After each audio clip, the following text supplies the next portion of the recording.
Hi விவோஸ். மத்திய பிரதேச முதல்வர் அறிவிக்கப்பட்ட மறுநாளே காங்கிரசுக்கு தாவிய 100 பாஜக எம்எல்ஏக்கள் அதிர்ச்சியில் மூடி. அதாவது மத்திய பிரதேச சட்டசபை தேர்தலில் பெரும் வெற்றியை பாஜக பெற்றது. ஆனால் மத்திய பிரதேச மாநில புதிய முதலமைச்சர் யார் என்பதை தீர்மானிக்க முடியாமல் பாஜக மேலிடம் திணறியது. பாஜகவின் மத்திய பிரதேச முகமாக சிவராஜ் சிங் தம்மைதான் மேலிடம் தேர்ந்தெடுத்தாக வேண்டும் என்பதில் திட்டவட்டமாக இருந்தார்.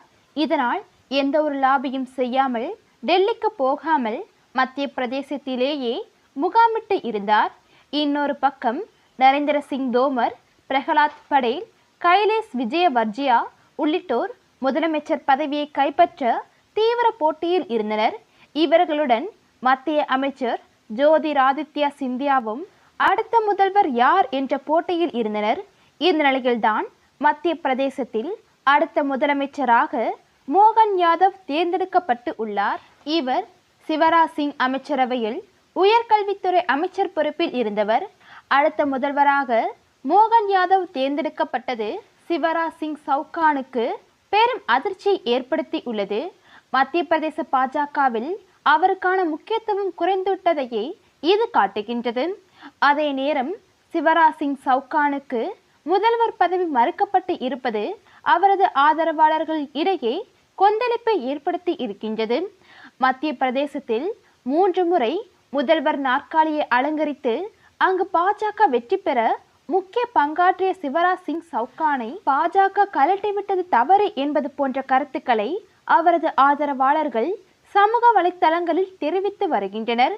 அதே நேரம் இது தொடர்பாக சிவராஜ் சிங் எந்த ஒரு கருத்தினையும் தெரிவிக்கவில்லை என்பதும் குறிப்பிடத்தக்கது. மத்திய பிரதேசத்தில் பாஜக பெரும்பான்மை வெற்றி பெற காரணமாக இருந்தவரே சிவராஜ் சிங் சவுகான் தான். அவரை தற்பொழுது பாஜக முதலமைச்சர் பதவி கொடுக்காமல் புறக்கணித்து இருப்பது பேரதிர்ச்சியை ஏற்படுத்தி இருக்கின்றது. மேலும் தற்பொழுது சிவராஜ் சிங் சவுகானுக்கு மீண்டும் முதலமைச்சர் பதவி கொடுக்காததால் அவரது ஆதரவு எம்எல்ஏக்கள் 100க்கு மேற்பட்டோர் தற்பொழுது காங்கிரஸில் இணைய உள்ளதாக தகவல்கள் வெளியாகி உள்ளது. இதனால் மத்திய பிரதேசத்தில் முதல்வராக பதவியேற்ற மறுநாளே பாஜக ஆட்சி கவிழ்ந்துள்ளது. இதனால் தற்பொழுது மத்திய பிரதேசத்தில் காங்கிரஸ் ஆட்சி அமைய உள்ளதாக தகவல்கள் வெளியாகி உள்ளது. இந்த ஒரு செய்தி பாஜக தலைமையான மோடிக்கு பேரதிர்ச்சியை ஏற்படுத்தி உள்ளது.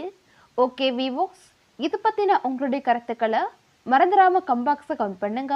இந்த வீடியோ பிடிச்சிருந்தா லைக் பண்ணுங்க, ஷேர் பண்ணுங்க, மறந்துடாமல் சேனலை சப்ஸ்கிரைப் பண்ணிடுங்க. தேங்க்ஸ் ஃபார் வாட்சிங்.